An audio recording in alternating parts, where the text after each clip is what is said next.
어휴, 또 머리가 지끈거리시나요? 잦은 두통 정말 괴롭죠. 오늘은 그 원인을 속 시원하게 파헤쳐 드릴게요. 흔히들 스트레스 때문이라고 생각하지만 사실 두통의 원인은 훨씬 다양하다는 거. 크게 1차성 두통과 2차성 두통으로 나눌 수 있어요. 먼저 1차성 두통은 특별한 질환 없이 발생하는 흔한 두통이에요. 스트레스, 피로, 수면 부족, 심지어는 특정 음식 때문에 생길 수도 있죠.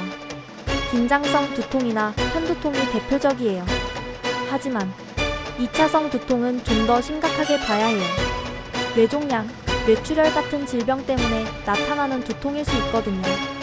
벼락치듯이 갑자기 심하게 아프거나 마비, 시력 변화 같은 신경학적 증상이 동반된다면 즉시 병원에 가셔야 합니다. 그럼 잦은 두통의 주범은 뭘까요? 생활 습관이 가장 큰 영향을 미쳐요. 스트레스는 만병의 근원. 두통도 예외는 아니죠. 잠을 너무 안 자거나 너무 많이 자는 것도 안 좋아요. 특히 아침에 머리가 깨질 듯 아프다면 수면 무호흡증을 의심해볼 필요가 있어요.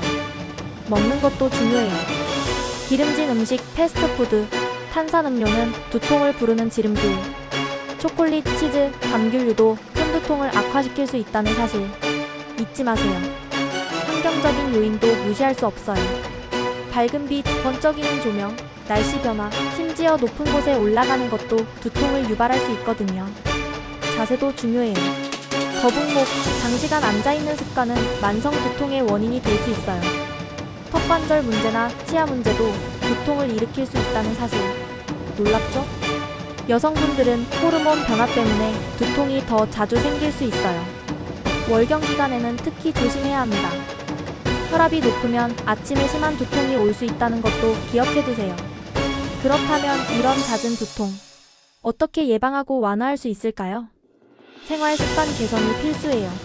스트레스 해소, 규칙적인 수면, 건강한 식단, 꾸준한 운동, 바른 자세 유지 이 5가지를 꼭 지켜주세요.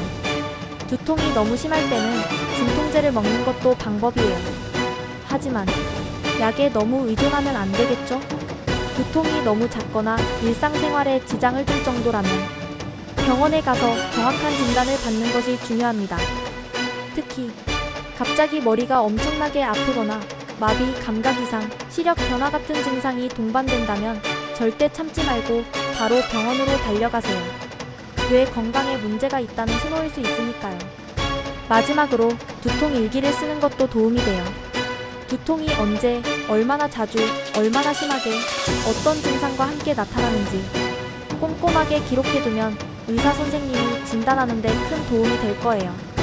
자, 오늘은 잦은 두통의 원인과 해결 방법에 대해 알아봤어요.